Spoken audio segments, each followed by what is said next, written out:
I got the New York Times map open here. And if you look at Georgia, Joe Biden is up by about 2,000 votes in Georgia.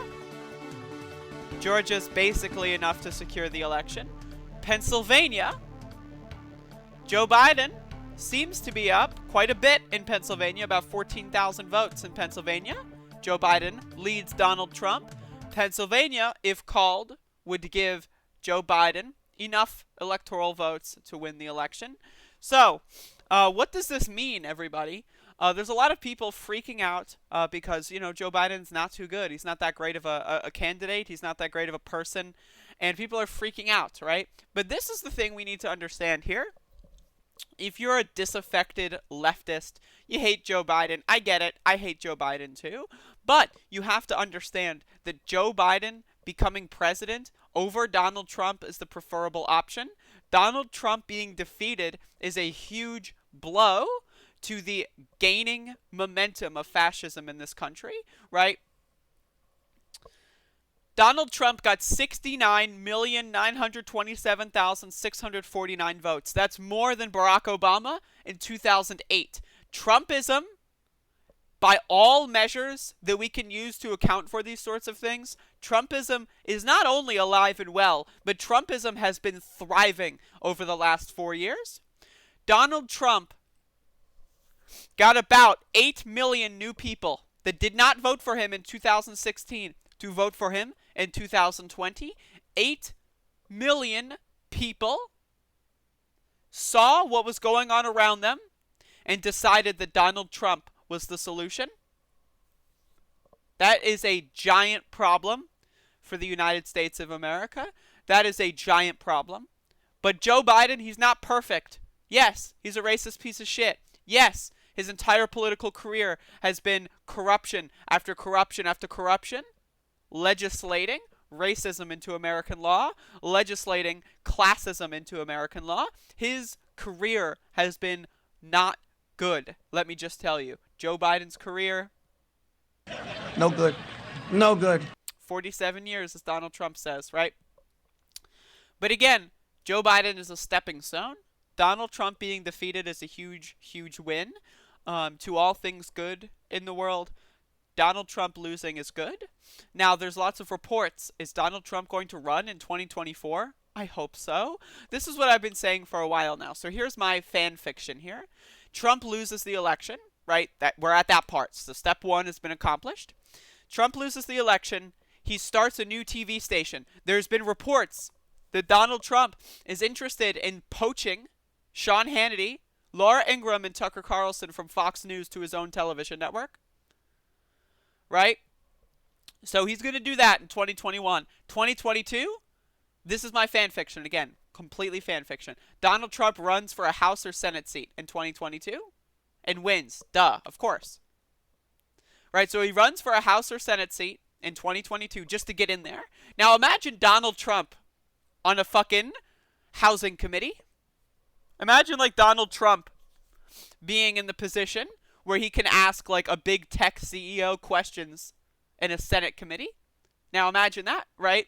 Now let's say Republicans hold the Senate, right? He gets in there. Let's say Republicans hold the Senate again. That could be extremely funny. And then Donald Trump's going to run again in 2024 for the presidency and lose. That would be my perfect fan fiction. Now obviously, best case scenario, the guy just goes to prison and we're done with him. Duh, best case scenario. But I really don't see that happening. I really don't see that happening. Dev J in the chat asks, why are there two different kinds of blue? The Wisconsin and Michigan blue, these are states that were red in the last election and they flipped to blue. So that's what that little marking means. Top Damage Wizard, a Trump 2024 run or even a Trump news channel could permanently break the Republican Party. Exactly. The Republican Party needs to be eradicated. The Republican Party needs to be destroyed. Now let's assume there's people like Tom Cotton, maybe Mitt Romney wants another crack at the bat, that want to try to run on Republicanism. I want them to fail. Donald Trump has completely transformed the Republican Party. Look at Marjorie Taylor Greene, who won a seat in Georgia. She's an open and proud QAnon person. She is now an elected member of Congress. The Republican Party is the cult of Trump party. If Donald Trump continues to run, he is only destroying the Republican Party even further. Now, could Donald Trump win more votes in 2024? Maybe. He did it from 2020 to 2016. That was one thing. And I will say, Roku Jones, you told me Trump would get 70 million votes in election stream night. I didn't think that would happen. I somehow did not understand that Donald Trump would get more votes than he did last time, 4 years ago. How the fuck did that happen? That is a stunning indictment on our society that Donald Trump got not just one more vote, but 8 million more votes than he did 4 years ago. That is a stunning indictment on society. We have failed, everybody. History, hundreds of years from now, they're going to look back at this. They're going to see that everything that Donald Trump did was so reckless and disgusting, and then they're going to see the results. A net gain of 8 million votes. 8 million people went through 2017, 18, 19, and 20 and decided, you know what? That was pretty good. They did not decide that previously. Now, you could just say it's low turnout versus high turnout. There were a lot of Trump supporters that wouldn't have voted. They just didn't care. They liked Trump. They didn't really care, right? You can make that argument that it was just a turnout game, and these people were always there, and there really aren't that many new recruits, in all honesty. You can make that argument. But still, it's disgusting.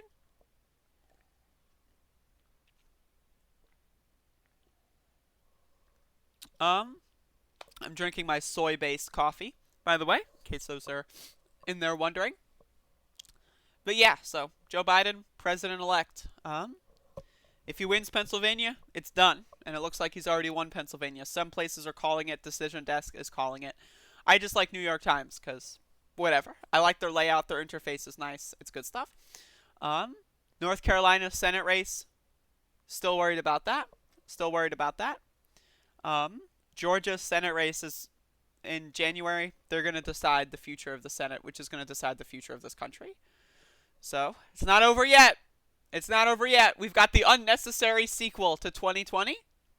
Reminder, everyone is like, oh, what are liberals going to do next? 2022 is the most important election of our lifetimes? No, it's 2021. Georgia's special election, the most important election of our lifetimes. If you know someone that lives in Georgia, hit him up. If you know someone that knows someone that lives in Georgia, hit him up. Because if both Ossoff and Warnock are able to win their seats in Georgia, then good things might happen. And again, I just want to reiterate, if you think the Democrats stole this election but somehow forgot to steal the Senate, oopsie daisy, we stole the presidency, but damn. All those ballots, we just forgot to circle in the Democrat Senate candidates. You're foolish. This election is not stolen. This election, yes. Okay, let me just say, voter suppression exists. Voter depression exists. Everything, right, that we knew existed before this election still exists. But those are all the rules that Republicans have been using to stay in the lead all this time. These are all the rules that led to Donald Trump getting less votes than Hillary Clinton and becoming president. These are the rules that led to George W. Bush getting less votes than Al Gore and becoming president. These are the Republican rules. They rigged the game and they still lost. Now, the Senate is a much higher rig than the presidency when it comes to the way these elections work. There are 30 senators that represent the same population as California and the Midwest. 30 senators. For all these red states, 32, 4, 6, 8. Who do we appreciate? Not these fucking red states. Yet they've got like 30 fucking senators. California's got 2. The Senate is a big problem. And we're going to be spending this program, my show above it all, I'm going to be spending a lot of time, depending on how the results of the Senate election go, either maybe talking about what we can do. But if the Republicans control the Senate, I really don't know if there's anything we can do. I don't think we're going to get a second stimulus. We might. We might just have to, but I don't think we will. If Mitch McConnell has any control over anything, I think we're fucked. But anyway, that's the election 2020. Again, it is 4:12 p.m. on November 6th. Joe Biden, elected president of the United States. But they forgot to rig the Senate elections. Silly Democrats. Silly Democrats. Only the really, I hate to say this, but those with the lowest IQ. They just forgot. They just forgot to rig the Senate races. Oh, God.